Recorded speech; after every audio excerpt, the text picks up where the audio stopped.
কেড়ে নিতে কেউ পারবে না। ইঞ্চি ইঞ্চি মাটি, ইঞ্চি ইঞ্চি মাটি সোনার চাইতে খাঁটি, ইঞ্চি ইঞ্চি মাটি। উপস্থিত শ্রদ্ধেয় সম্মানিত মুরব্বিয়ানে কেরাম,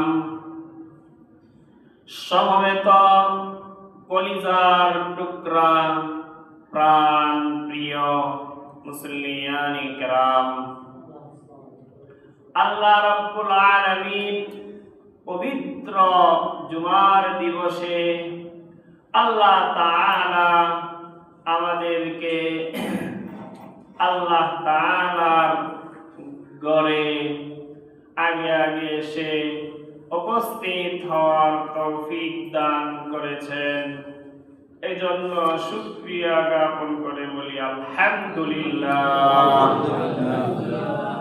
সম্মানিত মুসলিয়ানে কেরাম, রজব মাস চলতেছে, সামনে শাবান মাস, তারপরে রমজান মাস। এই রজব মাসে ঐতিহাসিক একটি ঘটনা, পবিত্র মেরাজের ঘটনা সংঘটিত হয়েছিল এই রজব মাসে। সেই হিসেবে আমরা এই রজব মাসের এই জুমায় পবিত্র মেরাজের সেই ঘটনা, যা কুরআন এবং হাদিসে পাকে বিস্তারিত বর্ণনা রয়েছে, তার সংক্ষিপ্ত আলোচনা সময়ের এই সংক্ষিপ্ত পরিসরে যতটুকু সম্ভব আলোচনার নিয়ত করেছি। আল্লাহ রাব্বুল আলামিন আমাদেরকে মেরাজের এই ঘটনা থেকে কুরআন এবং হাদিসের দিক নির্দেশনা থেকে আমাদের সকলকে আল্লাহ তাআলা উপকৃত হওয়ার তৌফিক দান করেন। সকলেই বলি আমিন। সম্মানিত মুসল্লিয়ানে কেরাম, চলুন আমরা কাল বিলম্ব না করে কুরআন এবং হাদিসে পাকের সেই মহামূল্যবান আলোচনার দিকে যাই। পরম করুণাময় অসীম দয়ালু আল্লাহ তাআলার নামে আমরা শুরু করি। সকলেই বলি আউযু বিল্লাহি মিনাশ শাইতানির রাজীম।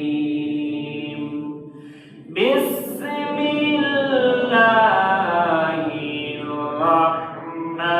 রাহমানির রাহিম।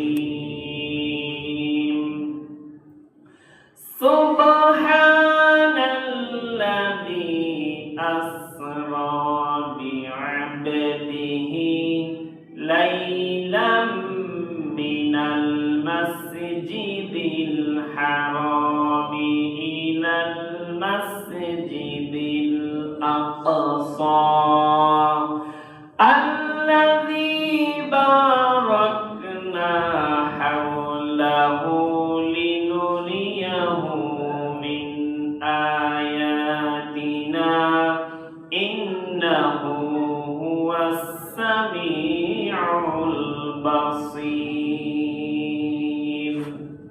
সূরা বনী ইসরাঈল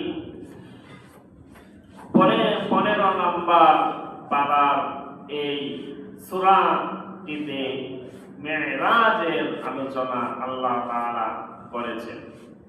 আল্লাহ রাব্বুল আলামিন বলেন, পবিত্র ওই সত্তা যিনি আসরা বিআবদিহি, যিনি তার বান্দাকে ভ্রমণ করিয়েছেন, লাইলাম মিনাল মাসজিদিল হারামি ইলাল মাসজিদিল আকসা।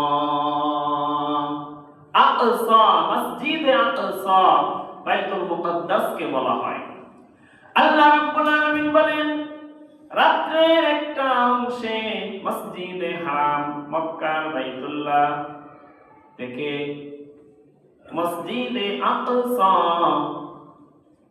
বাইতুল মুকাদ্দাস পর্যন্ত তিনি সফর করিয়েছেন। তারপরে বাইতুল মুকাদ্দাস থেকে আরশে আজিম পর্যন্ত আল্লাহ তাআলা তার হাবিব মুহাম্মদ সাল্লাল্লাহু আলাইহি ওয়াসাল্লামকে নিয়ে গেছেন। বুখারী মুসলিম সহ সব হাদিসের কিতাবে বিশদ বিবরণ রয়েছে। আল্লাহ রাব্বুল আলামিন বলেন, আমার হাবিবকে এই যে আরশে আজিমে আমি ডেকে আনলাম, এর একটা কারণ হলো, উদ্দেশ্য হলো, আল্লাহ রাব্বুল আলামিন বলেন লিনুরিয়াহু মিন আয়াতিনা। আমার হাবিব মুহাম্মদ সাল্লাল্লাহু আলাইহি ওয়াসাল্লামকে আমার যে নিদর্শনাবলী রয়েছে কুদরতের, সেইগুলো দেখানোর জন্য আমার হাবিব মুহাম্মদ সাল্লাল্লাহু আলাইহি ওয়াসাল্লামকে আমি আরশে আজিমে ডেকে এনেছি। সুবহানাল্লাহ। হাদিসের কিতাবে রয়েছে রাসূল আকরাম সাল্লাল্লাহু আলাইহি ওয়াসাল্লাম চাচাতো বোনের বাসায় ছিলেন রাত্রে উম্মে হানির ঘরে। রাত্রে জিবরাইল আলাইহিস সালাম এবং সাথে একজন ফেরেশতা, দুইজন ফেরেশতা আসলেন। এসে রাসূল আকরাম সাল্লাল্লাহু আলাইহি ওয়াসাল্লামকে বললেন, ইয়া রাসূলুল্লাহ, আমাদের সাথে চলেন। তখন একটা বাহনে আল্লাহ রাসূল সাল্লাল্লাহু আলাইহি ওয়াসাল্লামকে আরোহণ করানো হলো। জিবরাইল আলাইহিস সালাম সেই বাহন বুরাক নাম, এই বাহনের নাম এসেছে বুরাক। এই বুরাক বাহনে করে মসজিদে আকসায় আল্লাহ রাসূল সাল্লাল্লাহু আলাইহি ওয়াসাল্লামকে নিয়ে গেলেন। মসজিদে আকসাতে আল্লাহ রাব্বুল আলামিন সমস্ত নবীগণকে পূর্ব থেকে জমা করে রেখেছিলেন। নবী করিম সাল্লাল্লাহু আলাইহি ওয়াসাল্লাম সেখানে উপস্থিত হলেন। জিবরাইল আলাইহিস সালাম আল্লাহ রাসূল সাল্লাল্লাহু আলাইহি ওয়াসাল্লামকে ইমামতির জায়গাতে যেতে বললেন। রাসূল আকরাম সাল্লাল্লাহু আলাইহি ওয়াসাল্লাম তখন ইমাম হয়ে নামাজ পড়ালেন। সমস্ত পূর্বের সমস্ত নবীগণকে আল্লাহ তাআলা আমাদের বিশ্ব নবী মুহাম্মদ সাল্লাল্লাহু আলাইহি ওয়াসাল্লামের মুসল্লি বানিয়ে 2 রাকাত নামাজ সম্পাদনের ব্যবস্থা করলেন। এই জন্য রাসূল আকরাম সাল্লাল্লাহু আলাইহি ওয়াসাল্লামকে বলা হয় সাইয়্যিদুল মুরসালিন, রাসূলদের নেতা, ইমামুল আম্বিয়া, সমস্ত নবীদের ইমাম। নামাজের পরে আল্লাহ রাসূল সাল্লাল্লাহু আলাইহি ওয়াসাল্লামকে আরশে আজিমের দিকে নিয়ে যাওয়া শুরু হলো। প্রথম আসমানে গেলেন, দ্বিতীয় আসমানে গেলেন, তৃতীয় আসমানে গেলেন, এইভাবে চতুর্থ আসমানে গেলেন, পঞ্চম আসমানে, ষষ্ঠ আসমানে, সপ্তম আসমানে গেলেন। পর্যায়ক্রমে সপ্তম আকাশের উপরে সিদরাতুল মুনতাহা, সেখানে গিয়ে জিবরাইল আলাইহিস সালাম আর সামনে অগ্রসর হচ্ছেন না। এবার জিবরাইল আলাইহিস সালাম বলতেছেন, ইয়া রাসূলুল্লাহ, এই সিদরাতুল মুনতাহা, এই জায়গাটা হলো শেষ বর্ডার। আমাদের ফেরেশতা এই পর্যন্ত আমরা আসতে পারি, এরপরে আমাদের যাওয়ার অনুমতি নাই, সুযোগ নাই। এরপরে যদি আমরা অগ্রসর হই, আল্লাহ তাআলার নূরের তাজাল্লিতে আমরা পুরে পুরে যাব, আমরা আমাদের অস্তিত্ব থাকবে না, আমাদের অনুমতি নাই।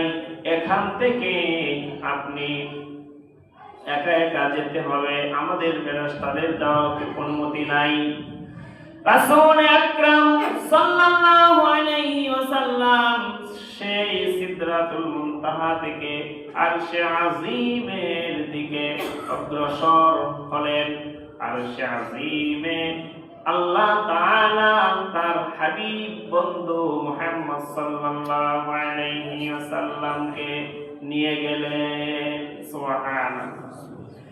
একেবারে হাদিসের মধ্যে এসেছে, কুরআনুল কারীমে এসেছে, আল্লাহ তাআলার একেবারে কাছাকাছি আল্লাহর হাবিব সাল্লাল্লাহু আলাইহি ওয়াসাল্লাম পৌঁছে গেলেন। বন্ধু গেলেন আল্লাহ তাআলা বন্ধুর কাছে। আমাদের হাবিব সাল্লাল্লাহু আলাইহি ওয়াসাল্লাম আল্লাহ তাআলার নিকট পৌঁছে হাদিয়া পেশ করলেন, উপহার পেশ করলেন। একজন বন্ধু সাধারণত তার বন্ধুর কাছে গেলে, বন্ধুর বাসায় গেলে কিছু উপহার সামগ্রী নিয়ে যায়, হাদিয়া নিয়ে যায়। আল্লাহ রাসূল সাল্লাল্লাহু আলাইহি ওয়াসাল্লাম উপহার পেশ করলেন। আল্লাহ তাআলার নৈকট্যশীল হয়ে উপহার পেশ করলেন। আল্লাহ রাসূল সাল্লাল্লাহু আলাইহি ওয়াসাল্লাম আল্লাহ তাআলাকে দেখে বললেন, আত্তাহিয়াতু লিল্লাহি ওয়াস-সালাওয়াতু ওয়াত-তাইয়্যিবাত। এই হাদিয়া পেশ করলেন আল্লাহ রাসূল সাল্লাল্লাহু আলাইহি ওয়াসাল্লাম আল্লাহ তাআলার সমীপে। এটার অর্থ হলো আত্তাহিয়াতু। রব্বুল আলামিন আমার জবান দিয়ে যত রকমের ইবাদত হইতে পারে, যত রকমের প্রশংসা হইতে পারে, জবানের মাধ্যমে, মুখের মাধ্যমে যত জিকির, আজকার, ইবাদত, বন্দেগী, তেলাওয়াত হইতে পারে, সব কিছু আপনার দরবারে পেশ করলাম। সুবহানাল্লাহ। আত্তাহিয়াতু মানে মৌখিক সকল ইবাদত বন্দেগী আপনার সমীপে, আপনার দরবারে পেশ করলাম। আত্তাহিয়াতু লিল্লাহি ওয়াস-সালাওয়াতু। ওয়াস-সালাওয়াতু দ্বারা উদ্দেশ্য হলো শারীরিক, আমার শরীরের মাধ্যমে যত রকমের ইবাদত বন্দেগী হইতে পারে সব আপনার দরবারে পেশ করলাম। আস-সালাওয়াতু ওয়াত-তাইয়্যিবাত। ওয়াত-তাইয়্যিবাত দ্বারা উদ্দেশ্য হলো অর্থ সম্পদ, এগুলো দিয়ে যত রকমের ইবাদত বন্দেগী হইতে পারে, টাকা পয়সা, অর্থ সম্পদ দিয়ে এই সমস্ত ইবাদত বন্দেগী আপনার দরবারে পেশ করলাম। সুবহানাল্লাহ। আল্লাহ রাসূল সাল্লাল্লাহু আলাইহি ওয়াসাল্লাম যখন হাদিয়া পেশ করলেন, আল্লাহ তাআলা আল্লাহ রাসূল সাল্লাল্লাহু আলাইহি ওয়াসাল্লামকে তিনটা উপহার দিলেন। আল্লাহ রাসূল সাল্লাল্লাহু আলাইহি ওয়াসাল্লাম তিনটা উপহার দিলেন। মৌখিক ইবাদত, শারীরিক ইবাদত, আর্থিক ইবাদত, তিনটা উপহার পেশ করলেন। আল্লাহ তাআলাও তিনটা উপহার দিলেন। সুবহানাল্লাহ। আল্লাহ রাব্বুল আলামিন বললেন, আসসালামু আলাইকা আইয়ুহান নাবিয়্যু। আইয়ুহান নাবিয়্যু, হে আমার নবী, আসসালামু আলাইকা, আপনার জন্য সালাম। সুবহানাল্লাহ। মানে আপনার উপর আমার পক্ষ থেকে সালাম, শান্তি আপনার জন্য। সুবহানাল্লাহ।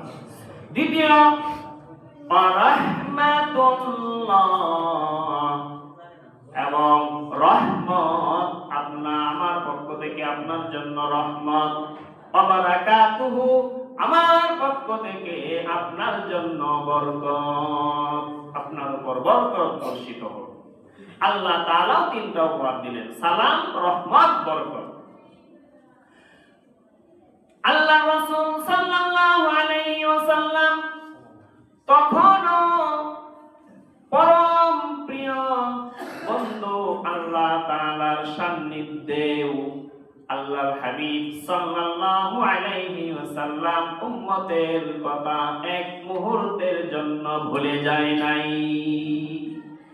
রাসূল আরবি মুহাম্মদ সাল্লাল্লাহু আলাইহি ওয়াসাল্লাম তখন বললেন, রব্বুল আলামিন আপনি তো শুধু বলেছেন আমার উপর রহমত সালাম বরকত রব্বুল আলামিন, শুধু আমার উপর না আমার উম্মতদেরকে আপনি মাহরুম কইলেন না। সুবহানাল্লাহ। নবীজি বললেন আসসালামু আলাইনা ওয়া আলা ইবাদিল্লাহিস সালিহিন। আলাইনা এটার অর্থ হলো রব্বুল আলামিন আমি এবং আমার গুনাহগার যে উম্মত আছে তাদেরকে মাহরুম করেন না, আমার উপর আমার গুনাহগার উম্মতের উপরেও আপনি সালাম রহমত বরকত দান করেন। সুবহানাল্লাহ। তারপর আবার নেককার বান্দা যারা আছে আল্লাহ তাদেরকে আল্লাহ রাসূল আবার বিশেষভাবে বললেন ওয়া আলা ইবাদিল্লাহিস সালিহিন। ইবাদিল্লাহিস সালিহিন মানে নেককার বান্দা, সালিহিন নেককার বান্দা, তাদের উপর সালাম রহমত বরকত তাদের উপরেও দেন, তাদেরকে মাহরুম কইলেন না।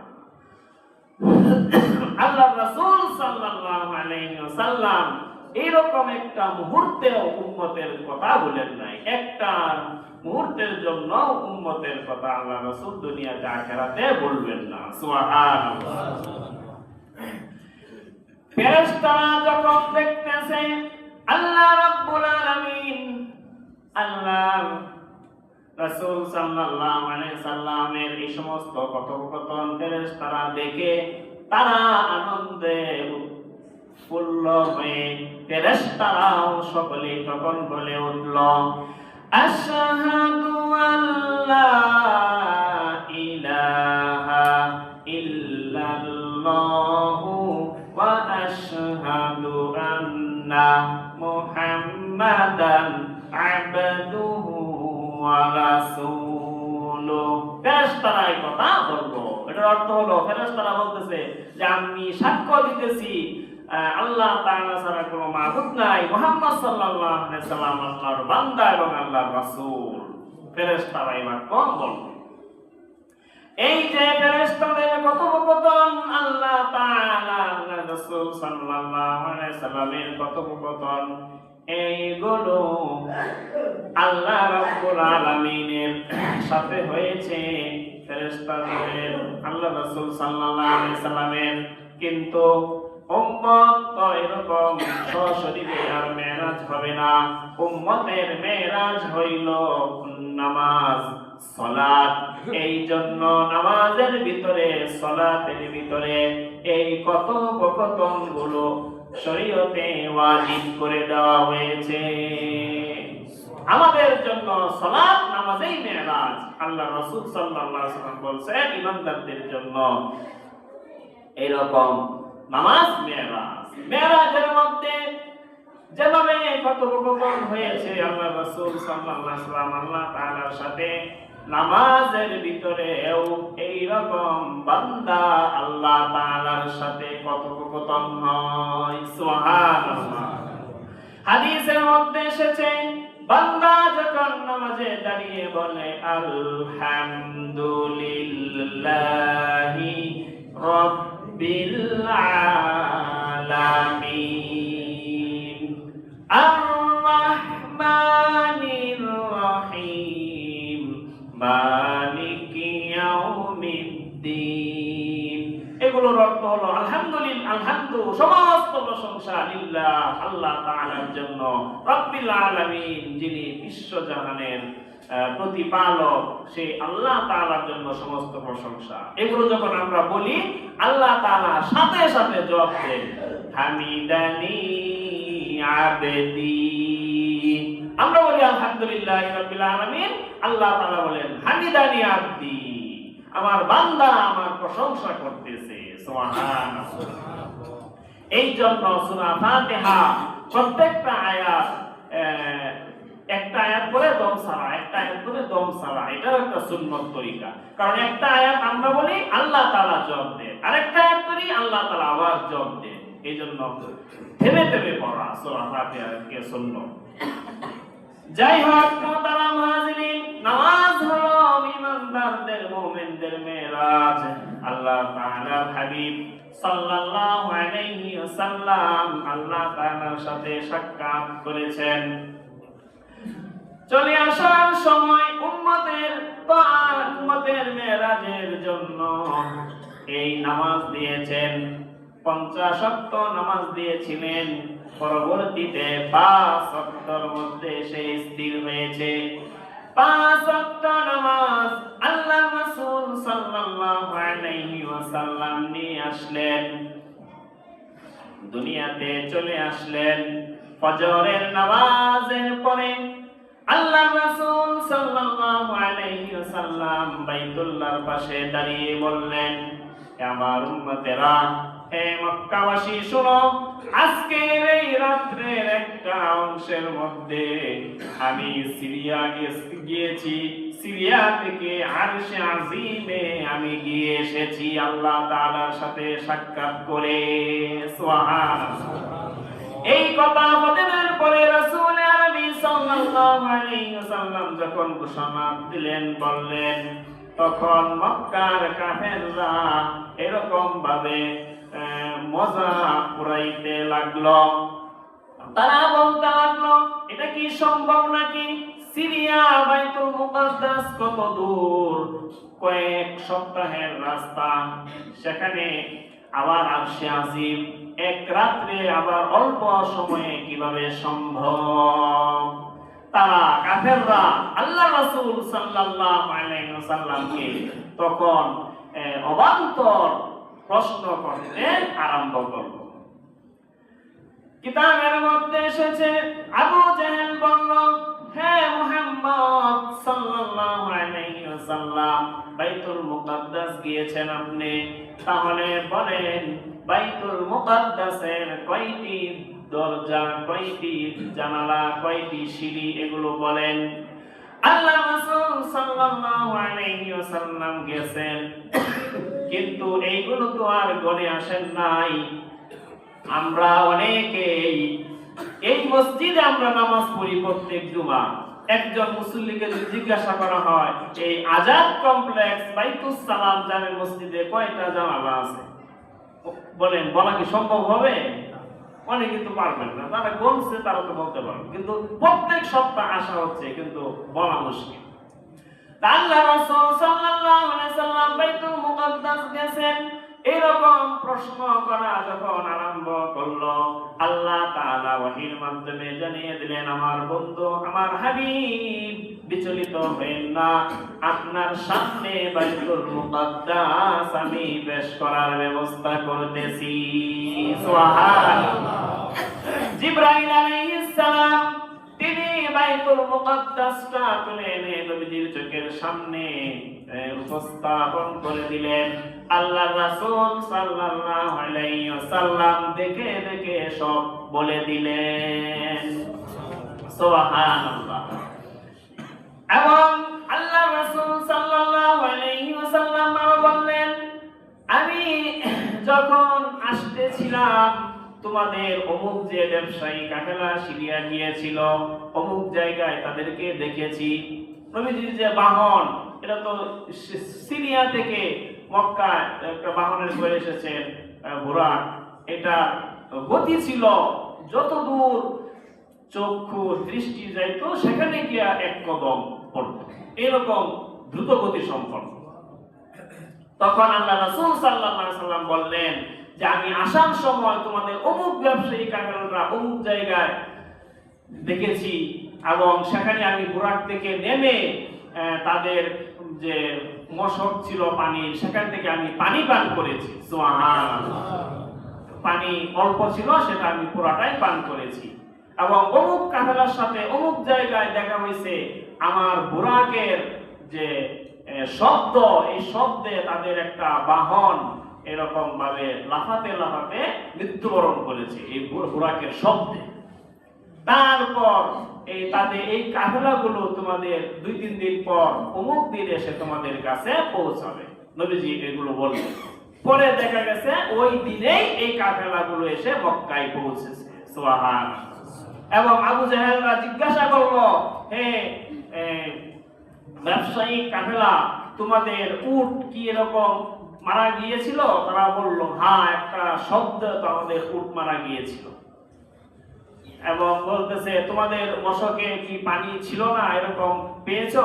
যে বলল, হ্যাঁ, আমরা তো মশক রেখে এক জায়গায় গেছি, এসে দেখি মশকের পানি এরকম ছিল না। মানে পুরাপুরি। বললো, তোমরা জানলে কিভাবে? বলল, মুহাম্মদ সাল্লাল্লাহু আলাইহি সাল্লাম বলল। তখন ওই কাফেলার অনেক মানুষ এরকম ভাবে মুসলমান হয়ে গেছে। সুবহানাল্লাহ। আর আবু জাহেল, তারা হতভাগারা বলতেছে এটা জাদু, এই বলে তারা মুখ ফিরিয়ে নিল। বন্ধুরা আমার, রাসূল আকরাম সাল্লাল্লাহু আলাইহি ওয়াসাল্লাম এইভাবে এসেছেন, এসে মেরাজের বিবরণ দিয়েছেন। আল্লাহ রাব্বুল আলামিন রাসূল আকরাম সাল্লাল্লাহু আলাইহি ওয়াসাল্লামকে এই মেরাজের মধ্যে যে উপহারটা দিয়েছেন উম্মতের জন্য, সেটা হলো 5 ওয়াক্ত নামাজ। আল্লাহ রাসূল সাল্লাল্লাহু আলাইহি ওয়াসাল্লাম আমাদের জন্য এনেছেন মেরাজ থেকে। এই মেরাজ থেকে আমাদের জন্য আল্লাহ রাসূল সাল্লাল্লাহু আলাইহি ওয়াসাল্লাম 5 ওয়াক্ত নামাজ এনেছেন। এই নামাজ সবচেয়ে গুরুত্বপূর্ণ ইবাদত। অন্যান্য ইবাদত বিধানগুলো আল্লাহ তাআলা জিবরাইল আলাইহিস সালামকে দিয়ে দুনিয়াতে পাঠাইছেন এই বিধান। কিন্তু নামাজ স্পেশাল বিধান, এটা আরশে আজিমে সরাসরি আল্লাহ তাআলা দিয়েছেন। সুবহানাল্লাহ। এই জন্য হাদিসের মধ্যে এসেছে, কিয়ামতের দিন সালাতের হিসাব, নামাজের হিসাব সর্বপ্রথম নেওয়া হবে। যদি নামাজের হিসাব, সালাতের হিসাব কেউ ঠিক থাকে, তার সমস্ত কিছু আল্লাহ তাআলার রহমতে ঠিক হয়ে যাবে। আর যদি কেউ নামাজের হিসাবের মধ্যে আটকে যায়, হিসাব দিতে না পারে, তাহলে সব কিছু তার এলোমেলো হয়ে যাবে, সব জায়গায় সে ধরা খাবে। এই জন্য মুহতারাম হাজিরিন, এই সালাত সবচাইতে গুরুত্বপূর্ণ ইবাদত। সবচাইতে গুরুত্ব দিয়ে 5 ওয়াক্ত সালাত আমাদেরকে আদায় করতে হবে। আল্লাহ রাসূল সাল্লাল্লাহু আলাইহি ওয়াসাল্লাম বলেছেন, জান্নাতের চাবি, এই নামাজ হলো জান্নাতের চাবি। এখন আমরা এই নামাজ যথাযথভাবে পড়ি না, তাহলে জান্নাতের চাবি আমরা নিতে চাচ্ছি না। চাবি যদি আমরা গ্রহণ না করি, তাহলে জান্নাতে আমরা কিভাবে প্রবেশ করব? এই জন্য মুহতারাম হাজিরিন, সবার আগে সালাত আমাদের আদায় করতে হবে। জান্নাতের চাবি আমাদের হাতে রাখতে হবে, সংগ্রহ করতে হবে। নামাজ